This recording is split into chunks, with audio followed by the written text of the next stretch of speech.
Olá, gente, tudo bem com vocês? Espero que sim. Vamos dar continuidade aqui aos crimes contra a fé pública. Penúltimo capítulo do Código Penal, antecede os crimes contra a administração pública.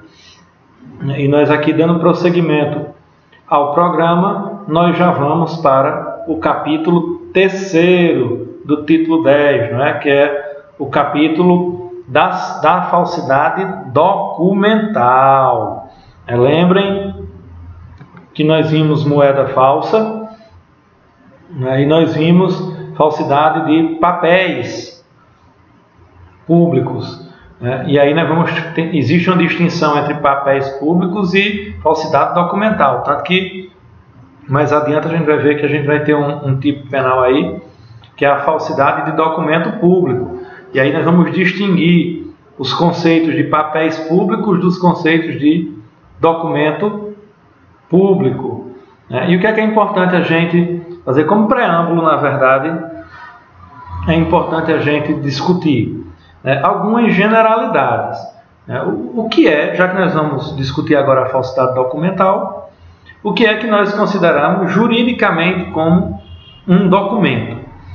O que é que para o direito considera-se documento? Então nós temos aí duas teorias que estão em voga, que povoam as discussões na doutrina. A teoria estrita, que documento, juridicamente considerado, é apenas aquele da perspectiva formal que nós conhecemos. O documento é um papel que tem determinadas características e conteúdo e, portanto, para além disso, não se trata de documento. Nós temos uma teoria que é mais ampla, que considera para além do papel outras coisas como documento. Por exemplo, um pendrive é um documento? O que é que vocês acham? Uma fotografia é um documento? Um áudio é um documento? Um print de uma tela de conversas no WhatsApp é um documento? O que é que nós consideramos juridicamente como um documento? Qual dessas duas teorias, a propósito, o nosso direito pátrio, o ordenamento jurídico penal brasileiro adotou? A resposta está lá no artigo 232 do Código de Processo Penal. É lá onde nós vamos ter a discussão ou a definição legal daquilo que o nosso direito processual penal considera por documento. E aí, ou essa definição está mais próxima da teoria restritiva, ou ele está mais próximo da teoria ampla. Então vamos lá, vamos ver. Artigo 232 do Código de Processo Penal. Consideram-se documentos quaisquer inscritos, instrumentos ou papéis públicos ou particulares. E no parágrafo único, a fotografia do documento devidamente autenticada se dará o mesmo valor do original. Então, a fotocópia do documento, quando autenticado pelo tabelião competente, tabelionato competente, tem o mesmo valor do documento original, parágrafo único do artigo 232 do Código Penal. Ora, Código de Processo Penal, desculpem. E como aqui, quaisquer escritos, instrumentos ou papéis. Então, percebe-se de logo, nós conseguimos identificar de logo que para o nosso direito processual penal, para o nosso direito penal, a teoria ampla é a teoria que mais se adequa à nossa realidade, porque nós não consideramos como documento apenas formalisticamente aquele papel com determinadas características. Inclusive no processo penal, apreensão de arma, de droga, tudo isso se dá aqui, instrumentos. São documentos que provam a materialidade do crime. Mas quais são as características que são preciso estar presentes para considerarmos que estamos diante de um documento juridicamente considerado? Primeira coisa, tem que ser um meio hábil de perpetuação. Por exemplo, algo escrito ali num guardanapo de uma mesa de bar, que foi molhado ali, e vai, aquilo ali não é documento. Por quê? Porque não é um meio hábil de perpetuação. Tem que ser um meio hábil de perpetuação. Se não tiver essa capacidade, aqueles comprovantes que você recebe da maquineta das lojas, não é? Todo mundo aqui sabe que se não tirar a cópia, em alguns dias aquela tinta vai sumir e o papel vai estar em branco. Todos nós conhecemos essa circunstância, não é? Você guarda ali o cupomzinho fiscal da compra do seu celular. Se você não tirar uma cópia daquilo, você daqui a pouco não vai ter mais, porque a tinta vai sumir, ele vai apagar. Não tem o quê? Meio hábil de perpetuação. Então essa é a primeira condição para estarmos diante de um documento. A segunda condição é que haja autoria definida. Textos escritos apócrifos não podem ser considerados documentos. A identificação da autoria de quem emitiu aquele documento, aquele escrito, é conditio sine qua non para que eu esteja diante da ideia de documento juridicamente considerado. O meio tem que ser hábil para a perpetuação e tem que haver o quê? Autoria. É preciso também que, em relação ao conteúdo que está disposto no documento, haja prova. Existam meios hábeis de provar que aquilo que está disposto ali, naquele pendrive, ou naquele print, ou naquele papel, que aquele conteúdo é real, que ele existiu no mundo dos fatos. E por último, é preciso que esse conteúdo, que está no meio hábil, com autoria determinada, e que a prova possível do conteúdo, é preciso que esse conteúdo tenha relevância jurídica. Se o que está escrito naquele conteúdo, naquele documento, se o conteúdo do que se apresenta é um irrelevante jurídico, se é algo que não interessa ao direito, eu também não estou diante de um documento. Tá? Então, nós temos aí as características gerais que vão se aplicar agora a todos os crimes que nós vamos ver em diante. A questão da teoria ampla do documento. O documento não precisa ser só o papel escrito, pode ser muito mais amplo. Escritos e instrumentos podem ser considerados documentos, desde que haja meio hábil de perpetuação, autoria, prova do conteúdo e relevância jurídica. Então, para todos os tipos que nós vamos ver daqui para frente, isso irá se concretizar. E aí nós temos o primeiro tipo a estudar, que é o delito do artigo 297, falsificação de documento público. Falsificar no todo ou em parte, o que significa que a falsificação não precisa ser completa. Documento público ou alterar documento público verdadeiro. Então, o que é que eu tenho aí? Deixa eu ligar a canetinha aqui. Eu tenho a possibilidade de configuração do crime pela ideia de falsificar ou pela ideia de alterar. O que? O documento público, objeto jurídico, objeto material de proteção da norma é o documento público. Falsificar em todo ou em parte ou alterar documento público verdadeiro. Claro, se você altera um documento público que já é falso, não há proteção, não há tutela jurídica, não há o que se proteger, não há o que se tutelar, se o documento já era per si falso.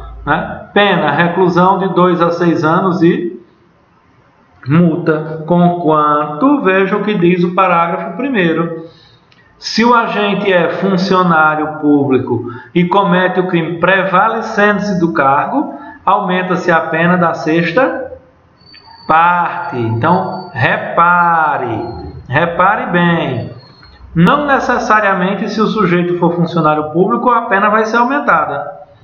Não é automático. Ah, o agente do crime é funcionário público, então aumento da sexta parte. Não. O que é que a norma nos diz? Se o sujeito é funcionário público e comete o crime, olha aqui, ó, prevalecendo-se do cargo. Se a conduta dele no crime de falsidade de documento público não tem nada a ver com o cargo que ele exercia, não há de se falar dessa causa de aumento de pena. Não há que se aplicar, portanto, o aumento da sexta parte se o agente era funcionário público, mas a falsificação não teve nada a ver com o seu enquadramento funcional. E aí, interessante isso aqui, os chamados documentos públicos por equiparação. Para efeitos penais, equiparam-se a documento público. Repare, é sempre bom a gente dizer isso, né? Quando o direito diz que está equiparando, ele não está dizendo que é igual. Ele está dizendo que para essa condição específica, eu vou considerar como se igual fosse. Mas eu sei que não é igual. Eu sei que são coisas distintas. A equiparação é apenas para efeito prático localizado, pontual. Então, para os efeitos penais, portanto, não serve para nenhuma outra coisa. Equiparam-se a documento público, o emanado da entidade paraestatal, o título ao portador ou transmissível por endosso, as ações de sociedade comercial, os livros mercantis e, ó, quem sabia dessa? O testamento particular. O nome mesmo diz, né?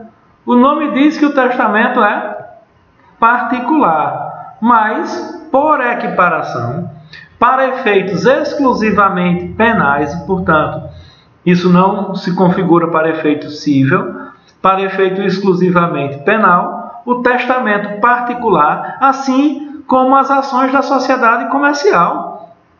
Ora, a sociedade comercial é pessoa jurídica de direito privado, né? Não é de direito público. Então, portanto, os documentos por ela emitidos não são documentos públicos, são documentos particulares, né? Assim como os livros mercantis. Também as pessoas os CNPJs são pessoas jurídicas de direito público, né? Então o comerciante ali com os seus livros, o empresário com seus livros mercantis, aquele livro mercantil em tese é um documento privado, conquanto para efeitos penais, para título de falsificação,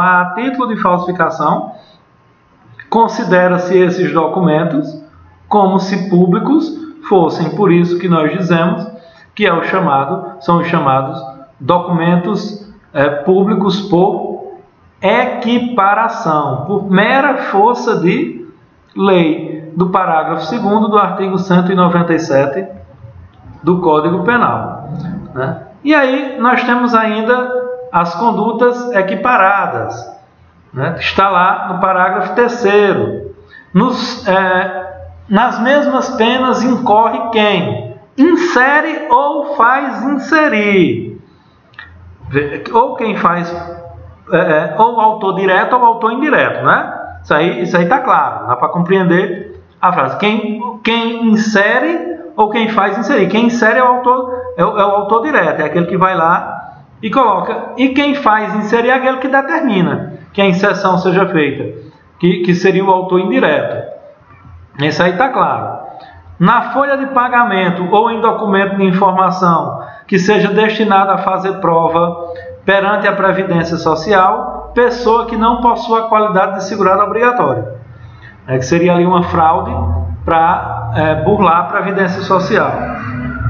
Na carteira de trabalho e Previdência Social do empregado ou em documento que deva produzir efeito perante a Previdência Social, declaração falsa ou diversa da que deveria ter sido escrita, por exemplo, tempo de trabalho, valor dos vencimentos, né? Essa informação falsa implica na pena do delito do artigo 197.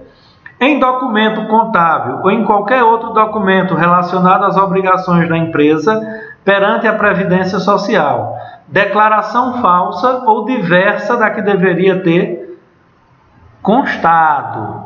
Então veja que aí tudo tem a ver com fraudes à Previdência Social. E o parágrafo 4º, nas mesmas penas incorre quem omite, nos documentos mencionados no parágrafo 3º, nome de segurado e seus dados pessoais, a remuneração, a vigência do contrato de trabalho ou de prestação de serviço. Então todas essas modalidades aí de falsidade estão ligadas a fraudes previdenciárias ou contábeis. E aí o que é documento público propriamente dito? Para que a gente possa entender a lógica desse tipo. Tudo bem, então repare, documento público é todo aquele documento que ele é ou confeccionado, ou aferido, ou reconhecido por servidor público no exercício da sua função e de acordo com a legislação pertinente. Essa é uma definição muito bem dada por Rogério Greco. Então, para eu estar diante de um documento público, eu tenho que ter pelo menos 3 características. A qualidade do emitente, que tem que ser funcionário público. Eu tenho que estar diante da competência do emitente, ou seja, não basta ser funcionário público. Tem que ser o funcionário público que tem competência para emitir aquele documento específico. E em terceiro lugar, a forma. O documento tem que seguir a forma prescrita em lei. Então, se eu estou diante dessas 3 circunstâncias, eu vou estar aí definitivamente diante do que nós chamamos de documento público. Tá? Compreendido? Bem, então vamos lá. Então o que é que nós vamos ter aí no 297? Nós vamos ter um tipo cuja objetividade jurídica e material é a fé pública, a tutela recai sobre a ideia de autenticidade, de veracidade do documento público. Por isso que o objeto material de proteção é, evidentemente, o documento falsificado ou alterado.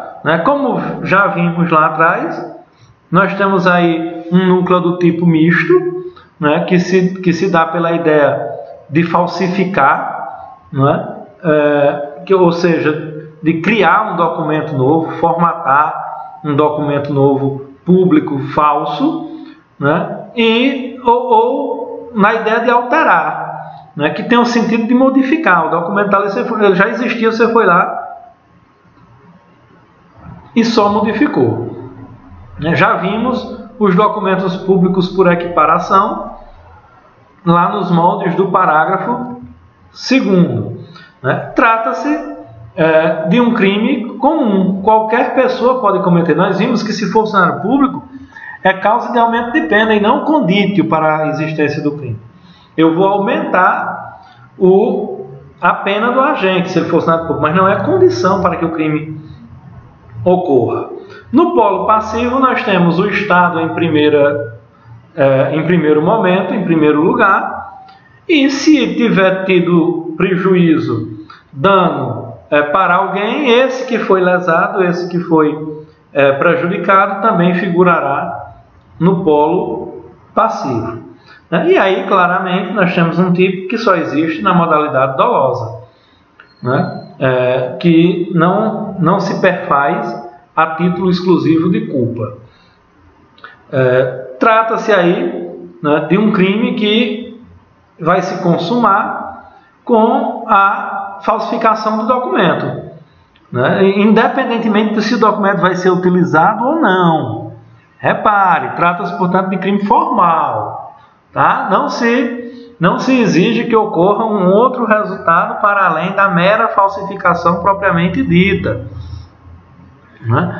Basta que o documento seja contrafeito, basta que o documento seja alterado, o crime estará cometido, estará consumado. E é possível tentativa? O entendimento na doutrina majoritária é de que sim, temos apenas aí essa posição do Paulo José da Costa Júnior, para quem a tentativa é inadmissível quando se tratar de contrafação, vez que o tipo já prevê a falsificação parcial. Ou seja, o sujeito está ali tentando falsificar e é flagrado. Mas ele já iniciou, já falsificou uma parte, então o crime ali já estaria consumado. Não estaria tentado. A forma qualificada, nós vimos, diz respeito à condição do agente, que é de ser funcionário público, vai ter a pena aumentada da sexta parte, e estamos diante, claramente, de um crime de ação penal pública incondicionada. E aí, umas questões para vocês anotarem aí. O que acontece se o sujeito usa o documento público falso? Ele comete esse crime? E se ele falsifica esse documento com a finalidade de estelionato? Que crime ele cometeu? Houve concurso de crime? Ele responde só por um? Se for só por um dos crimes, por qual? E se a falsificação teve fins eleitorais? Eu quis burlar o processo democrático, o processo eleitoral. Qual é a tipificação? É essa também? Se a falsidade for contra a Previdência, o que é que acontece? E o que é que acontece quando eu estou diante de uma fotocópia não autenticada? Existe algum valor jurídico nessa fotocópia não autenticada? Então, essas são questões importantes para que vocês busquem aí o entendimento, busquem a resposta, ok?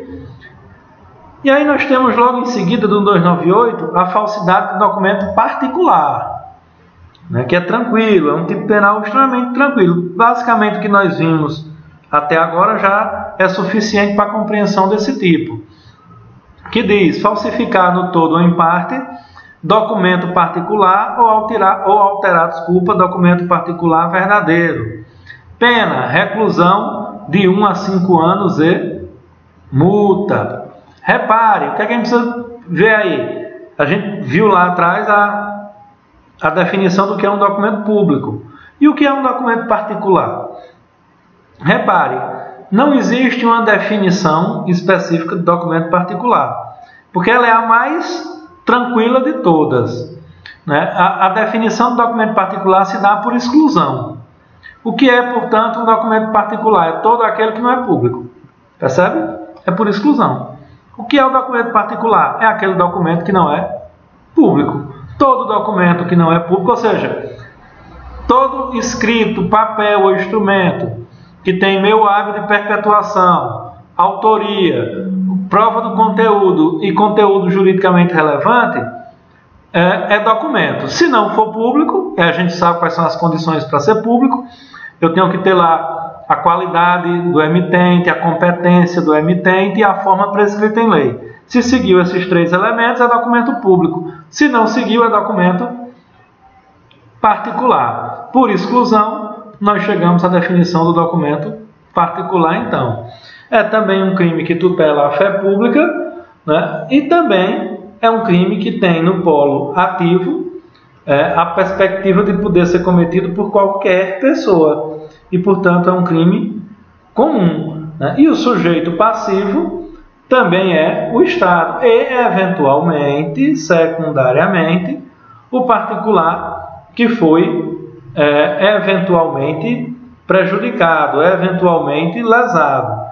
Já vimos que as condutas nucleares também são idênticas. É falsificar ou alterar, tal qual lá no delito do crime de falsidade de documento público. Também só existe na modalidade dolosa. Não existe previsão legal de cometimento desse delito na modalidade culposa. E aí nós temos um tipo que, tal qual também o delito anterior, se consuma com a efetiva falsificação ou alteração do documento, independentemente de se ele foi usado ou não, de se ele lesionou o bem jurídico de terceiro ou não. E tal qual também o delito anterior, nós estamos diante de um crime cuja tentativa é juridicamente possível. Até chegarmos, então, à conhecida falsidade ideológica, que está lá no artigo 299 do Código Penal. omitir em documento público ou particular declaração que dele devia constar, ou nele inserir ou fazer inserir declaração falsa ou diversa da que devia ser escrita, com o fim de prejudicar direito, criar obrigação ou alterar a verdade sobre fato juridicamente relevante. Pena: reclusão de 1 a 5 anos e multa se o documento é público, e reclusão de 1 a 3 anos e multa se o documento é particular. Então, qual é a primeira coisa importante que a gente tem que perceber no crime de falsidade ideológica? Que ele pode se dar tanto em face de documento público, como em face de documento particular. Essa é a primeira questão importante. Segunda questão importante é que essa falsificação, ela deve ter o fim de... Vou ligar aqui a canetinha. Prejudicar direito, criar obrigação ou alterar verdade sobre fato juridicamente relevante.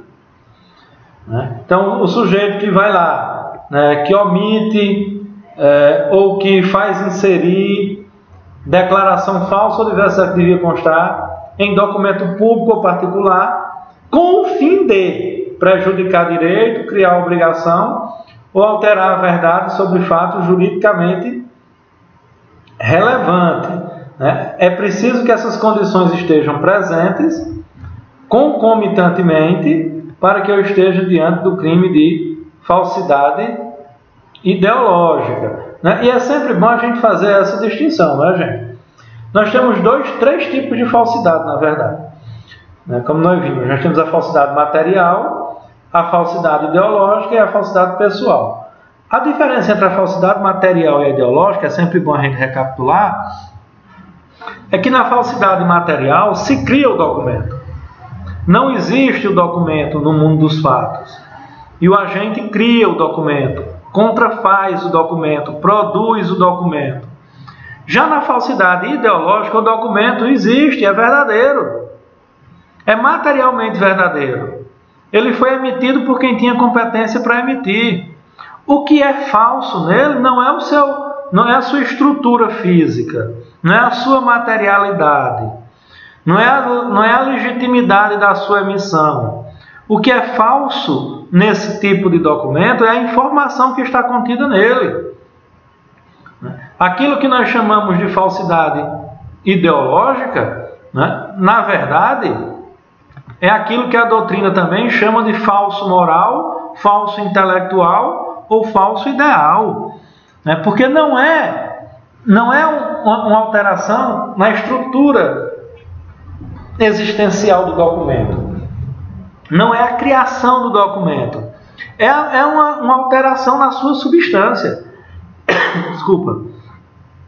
É uma alteração no seu conteúdo. O que se alterou ali foi o conteúdo e não a estrutura do documento. E aí nós temos, mais uma vez, um tipo penal que visa, busca, almeja, tutelar, proteger a credibilidade das pessoas nos documentos que são emitidos e que tem relevância jurídica e, portanto, é um tipo penal que tutela a fé pública dos documentos, seu conteúdo que está naquele documento. Aquele documento é verdadeiro ou o que está transcrito naquele documento corresponde à verdade. É isso que a norma penal tutela, é isso que a norma penal protege. E aí, o que é que nós temos? Nós temos um tipo que tem duas condutas basicamente, que é a conduta comissiva, ou seja, a ação, inserir ou fazer inserir, e nós temos uma conduta omissiva, que é na perspectiva de omitir, ou se comete esse crime pela inserção, ou se comete esse crime pela omissão. E em que tanto faz ser documento público como documento particular, ou um ou outro. Né? Trata-se de um tipo penal que também só pode ser cometido na modalidade dolosa. Não há perspectiva de existência desse tipo penal apenas com culpa, negligência, imprudência e imperícia. Tem que haver o dolo. Né? E aí é um tipo simples, não é? Simples e comum. Qualquer pessoa pode cometer o crime. E claro, evidentemente, que no polo passivo qualquer pessoa, evidentemente o Estado em primeiro lugar, mas qualquer pessoa que venha a ser lesado pelo uso desse documento, pela alteração ou omissão das informações contidas nesse documento, né, também pode figurar, pode e deve figurar no polo passivo. Né? Lembrando sempre que nós temos aí também no tipo o chamado dolo específico, né, que é o especial fim de agir, que é justamente aquela finalidade de prejudicar direito, criar obrigação ou alterar a veracidade de fato juridicamente relevante. Quando é que se consuma esse tipo penal? Consuma-se com a efetiva omissão ou inserção de declaração falsa, desde que essa declaração seja juridicamente relevante. Né? Agora preste atenção. Na tentativa, a gente precisa ter um cuidado. Por quê? Porque na modalidade inserir ou fazer inserir, ela é admissível. É possível que haja um fracionamento de ações aí e que se interrompa o crime ainda nessa sua fase executória, antes de que ele produza o resultado final. Mas na modalidade omissiva, né, não é possível se anotar essa possibilidade, não é possível se anotar essa perspectiva. Percebe? É possível na modalidade comissiva inserir ou fazer inserir, mas é impossível a tentativa na modalidade omissiva, que é ocultar. É um tipo penal cuja ação penal é claramente pública, incondicional. Né? E há a previsão do agravante se recair sobre o assentamento do registro civil. Né? E aí eu queria retomar aqui para a gente voltar para o parágrafo único, justamente. Se o agente é funcionário público e comete o crime prevalecente do cargo, ou se a falsificação ou alteração é de assentamento de registro civil, aumenta-se a pena da sexta parte. Né? Então eu tenho aí duas possibilidades de agravamento da pena. Né? Se o agente é funcionário público, né? Ou se recaiu sobre assentamento de registro civil. E aí aqui também nós temos aquelas questões que são importantes de serem anotadas. Né? O uso do documento ideologicamente falso, já que o tipo não fala de nada disso. O tipo não fala de uso, de usar o documento, ele fala apenas de falsificar. Se essa falsidade ideológica tiver como falsidade estelionato, ou fins eleitorais, ou for finalidade de sonegação fiscal, ou se for para declaração de nascimento inexistente. Olha aí, tipo penal interessante. Né? Se eu não me engano, salvo melhor juízo, delito do artigo 241 do Código Penal. Logo em seguida, delito do artigo 242 do Código Penal, parto alheio como próprio. E aí a pessoa vai lá e registra o filho como se seu fosse, fazendo inserir em um documento verdadeiro uma informação falsa. Né? Interessante isso, é importante que vocês estejam atentos a essas circunstâncias. Ok, gente? E aí temos um outro tipo também muito interessante, do artigo 301 do Código Penal. Certidão ou atestado ideologicamente falso. Repare que aí nós vamos ter uma questãozinha lá na frente bem interessante. Atestar ou certificar falsamente, em razão de função pública, fato ou circunstância que habilite alguém a obter cargo público, isenção de ônus ou de serviço de caráter público ou qualquer outra vantagem. Pena, detenção de 2 meses a 1 ano. Estamos aí, mais uma vez, diante de um tipo que tutela o quê? A fé pública do documento emitido. E aí, o cerne da questão aqui, né? Os núcleos do tipo são atestar ou certificar. Então, portanto, nós estamos diante de 2 documentos distintos. Um deles é a certidão e o outro é o atestado. Qual é a diferença entre uma certidão e um atestado? A certidão é aquele documento que é fundamentado ou originado de um outro documento que está guardado, arquivado ou em tramitação em uma repartição pública. Você vai lá e o funcionário público precisa ir lá no arquivo, buscar o documento que está arquivado ou que está em tramitação lá para certificar a veracidade da coisa, da situação, da circunstância. Já o atestado, ele é um mero testemunho ou depoimento do funcionário público, que vai, como o nome diz, atestar a veracidade de uma situação, de um fato ou de uma circunstância que ele presenciou, que ele soube ou que ele vivenciou.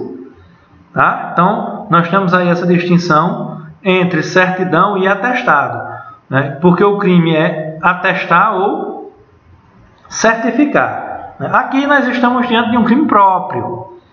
O tipo penal é claro, esse crime só pode ser cometido por funcionário público. Só quem pode dar a certidão ou só quem pode dar o atestado é o funcionário público. Portanto, esse crime não pode ser cometido por qualquer pessoa, é um crime próprio.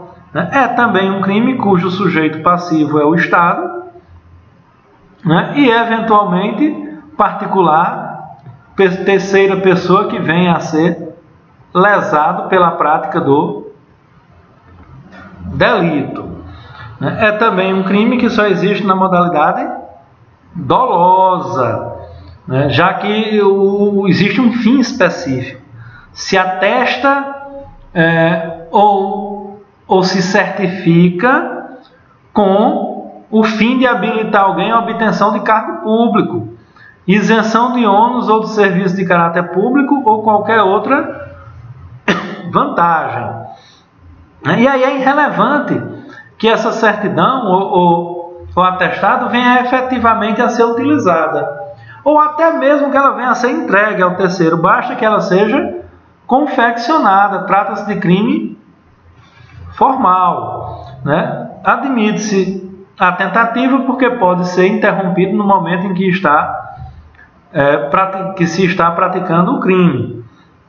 E nós teremos aí o crime capitulado com uma causa de aumento de pena no seu parágrafo 2º, se o agente público atesta ou certifica com o intuito de lucro. E o que é que acontece? Nesse caso, além da pena privativa de liberdade que for aplicada, aplicar-se-á também ao agente público, nesse caso, o agente público que tinha com isso intuito, interesse em obter vantagem econômica, em obter vantagem financeira, em obter, portanto, lucro. Aí nós teremos a pena agravada. E por ser um tipo penal que tutela, que protege o interesse público, que tutela, lembram lá que a gente viu que os crimes contra a fé pública não são suscetíveis ao princípio da insignificância. Por quê? Porque não é o valor monetário, financeiro do prejuízo que se foi causado, é a credibilidade nos documentos emitidos pelo Estado ou por particulares, no caso do documento particular. É a fé pública dos documentos. Então, por ser um tipo que interessa a toda a coletividade, o bem jurídico tutelado é coletivo, trata-se de um delito cuja ação penal é pública incondicionada. Ok, gente? Por hoje ficamos por aqui. Na próxima aula prosseguiremos para a parte final dos crimes contra a fé pública. Combinado? Forte abraço.